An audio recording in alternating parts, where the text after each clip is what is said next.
उज्जाणा विधानसभा क्षेत्र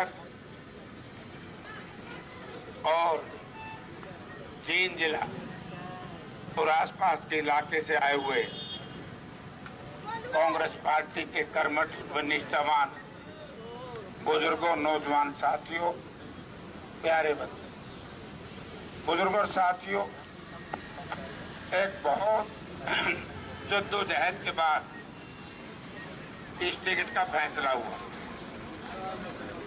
और लोगों के दिमाग में ये थी कि यदि कांग्रेस पार्टी सही टिकट बांटते तो 10 की 10 सीट कांग्रेस पार्टी जीते। और जब तक इन टिकटों का बंटवारा नहीं हुआ, ये भारतीय जनता पार्टी के कायर और कमजोर प्रवृत्ति के उम्मीदवार बार बार बयान देते थे कि कांग्रेस पार्टी को उम्मीदवार नहीं मिल रहा, कांग्रेस पार्टी उम्मीदवार ढूंढ रही है। लेकिन जब हम सब के नेता आदरणीय चौधरी भूपेंद्र सिंह हुड्डा जी ने, उदयभान जी ने हमारी कांग्रेस की हाईकमान से कहा कि टिकटों का बंटवारा मेरिट पे करो, सर्वे से करो, जिसको लोग चाहें उसको टिकट दो, तो मैं मैक्सिमम सीटें हरियाणा से जितवा करके दूंगा। हाईकमान ने 5 दिन तक लगातार 3-3 स्टेटों का सर्वे यहां करवाया और सर्वे में जो नाम आए, रात को 10 बजे तक भी किसी को कोई ज्ञान नहीं था। सबके लोगों के मन में शंकाएं थी, तरह तरह की बयानबाजी, तरह तरह की सोशल मीडिया पर प्रचार हो रहा था। लेकिन रात के 11 बजे जब मेरे पास टेलीफोन आया कि जयप्रकाश जी आप लड़ोगे, मैं तो खुशी में नहीं सोया, रणजीत सिंह परेशानी में नहीं सोया।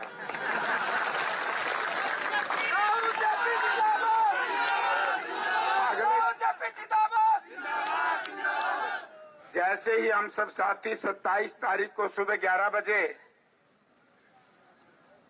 सिंगवा मद्दनहेड़ी, हमारा आखिरी गांव है हिसार पार्लियामेंट क्षेत्र का, हमारे हिसार पार्लियामेंट क्षेत्र के साथियों ने इतना भव्य स्वागत किया और वो जो सोशल मीडिया के ऊपर चला, मनोहर लाल जी अचोड़ा पचोड़ा बकना शुरू कर दी। भयभीत हुए। मैं जब रात को 2 बजे रोड शो से खाली हुआ, मुझे लोगों ने बताया कि जेपी साहब आज भजन लो, मनोहर लाल जी आए थे। भाई एक बात कहो लोगों, वो आदमी बहुत माड़ा होता है जो मरने के बाद, स्वरूप सिधारने के बाद यदि किसी की अच्छाई नहीं की तो बुराई करती है ना। ये तो हमने बीजेपी वाले इसे चढ़ा दिए लोगों ने। सुनो मेरी बात सुनकर, इतने चढ़ा दिए, इतना अहंकार आ गया, हिसार आया। स्वर्गीय चौधरी भजनलाल जी के बारे में टांग पटांग बकना शुरू कर दिया। भिवानी गया, स्वर्गीय चौधरी बंसीलाल जी के बारे में गलत शब्दों का इस्तेमाल किया। फतेहाबाद गया, चौटाला परिवार के बारे में गलत शब्दों का इस्तेमाल किया। मैं तो बोल रही नहीं, माँ बहन तो फिर कहाँ लिगड़ जाएगा। एक कहावत है ना, घर की बही काका लिखनिया, खाता ना बही मनोहर लाल कहे जो सही। लेकिन जब हमारा दूसरा कार्यक्रम नारनौंद में हुआ, लोगों ने कहा कि जयप्रकाश जी क्या हो रहा है। हाँ, मुझे नहीं पता यह क्या हो रहा है।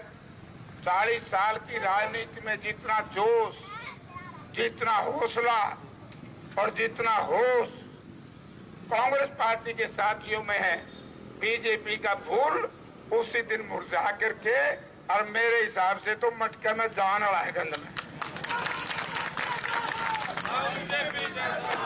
तो अब मैं तो इनकी बात आप लोगों की आशाओं के अनुसार ये टिकट मिला है।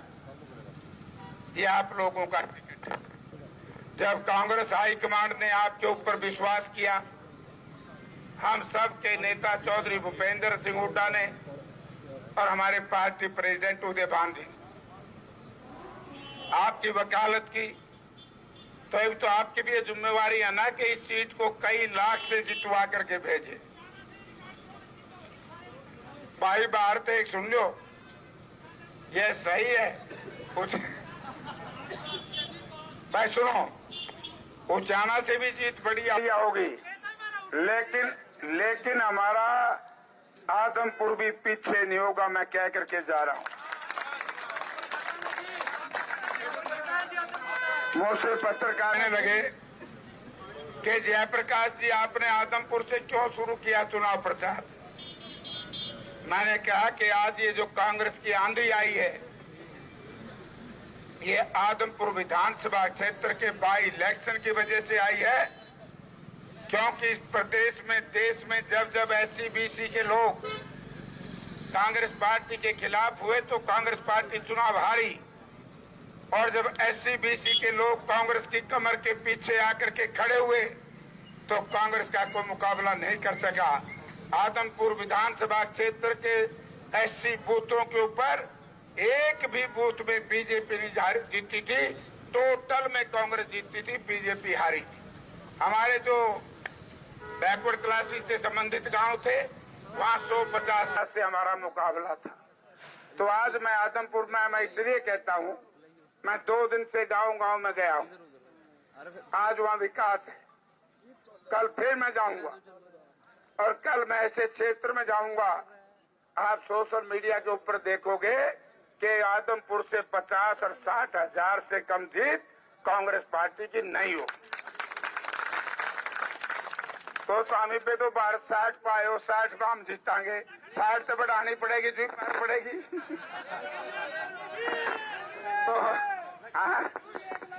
तो मैं एक उस पे भी आऊंगा, मैं उस पे भी आऊंगा, क्योंकि रणजीत सिंह का मेरा पहली बार मुकाबला नहीं है, पहला भी मैंने रगड़ा ला रखा है। 1998 में रणजीत सिंह जी थे कांग्रेस पार्टी के उम्मीदवार और मैं था इंडिपेंडेंट, और मेरा मुकाबला था हमारे चाचा सुरेंद्र से। मुकाबला रहा मेरा और सुरेंद्र का इंडिपेंडेंट का, और कांग्रेसी भाई जी के कुल 80,000 वोट आई थी, और मैं गलती बनाऊ था यहाँ पे 5 या 7 हजार वोट आई थी। ये तो 7 में तो घटनी चाहिए, वोट क्यों आया है कोई नहीं। अरे नया उचाना, ये सही कही, नया और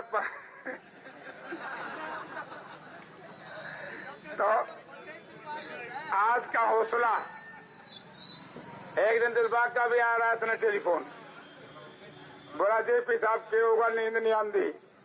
मैं कहा भाई जंगे आजादी की लड़ाई में जब हमारे शहीद हुए लोग, उनको थोड़ा बेरा था इस देश में क्या होगा, उनके उमंग थी, उनमें एक जोश था, उन्होंने फिरंगियों से देश को आजाद कराना था। आज हमारे वो 730 किसान जिन्होंने इस देश की किसानी को बचाने के लिए अपने प्राणों की आहुति दी, आज हमारे वो सरपंच भाई जिन्होंने प्रजातंत्र को बचाने के लिए किस तरीके से पुलिस की लाठियां खाई, आज हमारे ओपीएस बहाली के कर्मचारी साथी जिनके साथ किस तरीके से बहुत बुरा व्यवहार किया, आज हमारी वो छोटी छोटी लड़कियां बेटियां जिन्होंने इस देश का नाम पूरी दुनिया में रोशन किया, और इस देश में आप लोगों ने ऐसी नालायक और नकम्मी सरकार बनाने का काम किया जिसकी वजह से हमारी बेटियों को रात के 12 बजे बाल पकड़ करके नोच करके सड़कों पर खींचने का काम किया। आज हमने उनके अपमान का बदला लेना है। आज हमने हमारी आशा वर्कर, आंगनबाड़ी वर्करों के ऊपर जनवरी के महीने में किस तरह से कांच में बच्चे थे, इन बेईमानों ने पानी की बौछार करके बच्चों को बीमार करवाने का काम किया। आज यदि कोई व्यापारी भाई कांग्रेस पार्टी का साथ देने का बात करता है तो रात को एक ईडी का तोता रख दे उसके घर में, सुबह छोड़ देते, फिर क्या मैं तो उड़े रहूंगा। कल मोदी जी का एक बयान था कि कांग्रेस पार्टी गलत कह रही है नाम संविधान बदलेंगे, ना प्रजातंत्र को खतरा होगा। उचाना विधानसभा क्षेत्र के लोगों, रात को चारपाई पर सोने से पहले विचार कर लेना। क्या मेयर का चंडीगढ़ का चुनाव सही था? थी बेईमानी? जिस तरीके से गुजरात के अंदर कांग्रेस पार्टी के लोकसभा के उम्मीदवार के जो प्रपोजर थे, पुलिस रात को उठा लेगी, उनके ऊपर मुकदमे बढ़ा दिए गए एनडीपीएस के, उनके परिवार के लोगों को जेल के सिक्कों के पीछे बंद कर दिया और उसका कैंडिडेचर कैंसिल कर दिया। आज ही सुबह पम्मी वकील आया, बोला प्रपोजल बहुत बढ़िया रखिए, पुलिस आप निर्णय उठा लेगी। क्यों? हाँ, यूं रखूंगा गल्ला। हाँ, इन दोनों लेके जाके तो मैं इसलिए हम कहते हैं प्रजातंत्र है ये। हार स्वीकार करो मोदी जी। आपने इस देश के शहीदों के ऊपर, इस देश के सेनानियों के लिहाज के ऊपर, मैं आज खुले तौर पे कहता हूं, जब तक ये पुलवामा की इंक्वायरी नहीं करवाएंगे, ये हमारे शहीदों के कत्ल के ये दोषी माने जाएंगे।